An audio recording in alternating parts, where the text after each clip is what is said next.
Bonjour Madame Danguin. Bonjour. Vous venez, c'est l'heure de notre petite réunion du lundi. D'accord. Marie-Thérèse est alcoolique depuis 10 ans. Elle vient de passer 2 semaines à l'hôpital de Metz. C'est sa 3e cure depuis 4 ans. Aujourd'hui, c'est la sortie, l'occasion d'un entretien avec l'assistante sociale. C'est tous les jours qu'il va falloir dire, aujourd'hui, alors il y a un seul mouvement pour pas boire, c'est... Surtout, bon, maintenant vous avez un tas de raisons, il va y avoir les fêtes, ça va pas être forcément facile. Ah, ça va plus. Hein? Quand je rentre, c'est un petit peu dur. Surtout ma fille, elle est encore un peu réticente. Les deux garçons sont plus compréhensifs maintenant et plus doux que... Tandis que ma fille, elle est dure déjà d'avance, ma fille. Mon mari, ça va. Maintenant, ça va. Il a compris, il m'aide maintenant. Mais au départ, quand il a su, il y a un mauvais passage. Salut. Ça y est? Oui. Je te croyais parti, moi je suis arrivé ici, il n'y avait personne. Hein? Il n'y a plus de télévision, il n'y a plus... Enfin, heureusement qu'il y a des bagages. Ouais, ça, tu fais pour aller porter. Tu t'es fait belle ce matin? Oui. Eh ben c'est bien. Il y a même du soleil. J'arrive à faire la différence entre Marie-Thérèse, que je connais, qui est une femme formidable, intelligente, bosseuse, qui s'est donné beaucoup pour les autres. Et puis l'alcool fait naître ensuite une deuxième personne. Puis même si je te choque, cette deuxième personne, je te le dis, c'est un monstre. Un monstre, c'est terrible. Alors on n'a plus envie de la voir, cette... Puis toi non plus. Puis de toute façon, c'est pas toi, c'est l'autre. Donc ça n'a rien à voir avec toi. Allez, c'est le départ.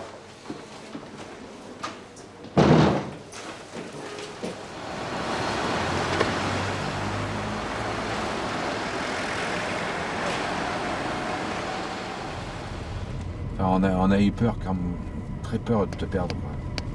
Que tu ne reviennes plus à la normalité.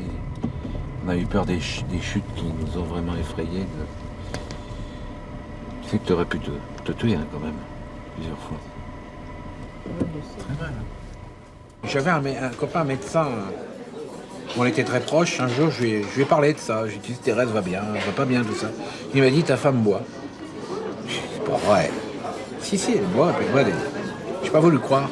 On a commencé à avoir des traces de bouteilles. Jamais devant nous, hein. Jamais. Tout était caché, et puis on s'en aperçoit, puis à un moment, on s'en fiche.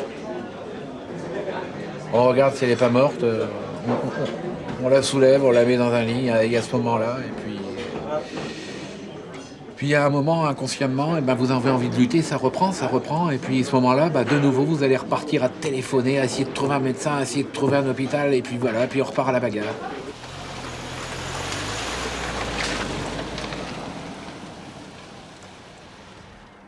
Comment vous faisiez pour cacher ici de l'alcool? C'était pas difficile. Quelquefois, je mettais là-dedans, ça se voyait, mais il n'y avait personne qui le voyait. Pourtant, c'était visible. Parce que c'était pas le planqué. Mais comment on peut cacher ça à 3 enfants et un mari? Si on ne regardait pas dans le placard, je ne regardais pas dans le placard et puis c'est tout. Puis alors, je mettais à la cave. Ou bien derrière le divan. En haut du meuble. Ou bien en haut du meuble, oui. Il y a eu des moments de colère où on frise pas la violence, non, mais la colère, de trouver une épouse qui délire dans tous les sens, qui se met à crier, à hurler. Moi, je suis fichu des claques, ça m'est arrivé. On se sauve, on fout le camp, on quitte la maison. Je sais pas si elle le sait, mais pendant 2 heures, hein, ça se passait l'après-midi. J'ai réfléchi, j'étais à 2 doigts de me tuer, quoi, c'est tout. J'étais prêt, et puis c'est le regard de mon chien qui m'a rappelé à moi, mais j'y allais directement.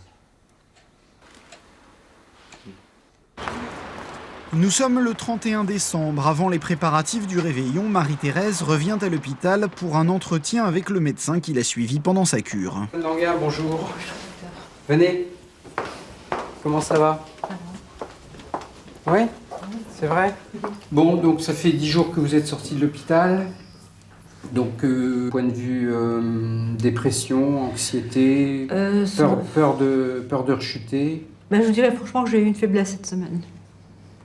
Oui. Oui, il faut être franche de toute façon. J'ai bu du vin blanc. Peut-être que j'étais un peu énervée, oui, je ne sais pas. Votre mari est au courant de la rechute? Oui, oui, mon mari est au courant. Oui. Pas de problème. Qu'est-ce qu'il en pense? Bah, il a dit que c'était pas tellement bien, mais enfin, il a dit bon, ça arrive, bien sûr. Ouais. On va être au courant. C'est peut-être aussi inconsciemment un test que vous avez fait vis-à-vis de l'alcool. Ah, est-ce que ça me plaît toujours autant de boire? Est-ce que je suis toujours aussi contente de boire? Non, j'ai pas bu avec plaisir, Ouais. pas du tout. Voilà. J'ai bu parce que je l'ai bu, puis c'est tout. Mais pas avec plaisir. Passe l'oreille, il y a la honte au départ qui s'installe. Hein. Ça, c'est une maladie en fait, qui est qualifiée de honteuse pour la population. Donc, c'était pas évident à gérer en fait, quoi. Au départ, j'essayais de la secouer. Je la prenais carrément. Je disais, mais réveille-toi, faut que tu bouges, faut que tu fasses quelque chose, faut que tu arrêtes. Bon, je m'énervais, quoi. Quand je trouvais une bouteille de vin, un truc comme ça, je m'énervais, je gueulais, mais bon, on se rend vite compte que ça sert à rien, quoi. Puis après, bon, on essaye de comprendre les choses. Alors, quand elle a bu, on peut rien faire, mais c'est souvent le lendemain matin, ou c'est surtout dans les moments où je me retrouve tout seul avec. C'est là que j'arrive à discuter. J'ai pas du tout de confiance. Je fais plus confiance. Elle promet, elle a fait beaucoup de bêtises et moi ça reviendra peut-être un jour, j'espère, mais pour l'instant elle a perdu ma confiance. Je fais pas confiance. Je crois qu'elle a fait trop de mal. J'arrive plus à. Mais si elle fait des preuves et qu'elle montre qu'on peut lui faire confiance, ça reviendra. Les réveillons et Noël de ces dernières années, j'en garde un très mauvais souvenir. C'est pour ça qu'on n'a plus trop envie de fêter les fêtes. Pour nous, les fêtes, c'est un jour normal. On a perdu un peu le goût, quoi. Le couple s'isole beaucoup dans ces moments-là, puisque, je dirais entre guillemets, il y a des comptes à régler, et puis il y a un côté insupportable des choses. Serge supporte très mal les réflexions de Marie-Thérèse, et à ce moment-là, ça dégénère très vite, et ça explose, et pour moi, c'est très dur à vivre, ce genre de choses. Il a beaucoup d'amour pour Marie-Thérèse, donc il essaye de faire tout ce qu'il peut, il met toute son énergie là-dedans, et... Ce sont les faits, oui. Oui. On se cache rien. Mais heureusement qu'il est là, de toute façon, pour avoir une personne avec qui dialoguer. Allez. Serge, il y a de l'alcool ce soir au repas? Il y a de l'alcool, oui. Il y a de l'alcool, il y a du sans-alcool. Marie-Thérèse y tient pour que ses convives et les personnes qu'elle aime bien puissent boire le verre de l'amitié convivialement. Et puis elle est honorée pour ça d'abord. Elle y tient beaucoup. Et puis cette présence-là, c'est une présence d'un jour, d'un moment. Et puis voilà.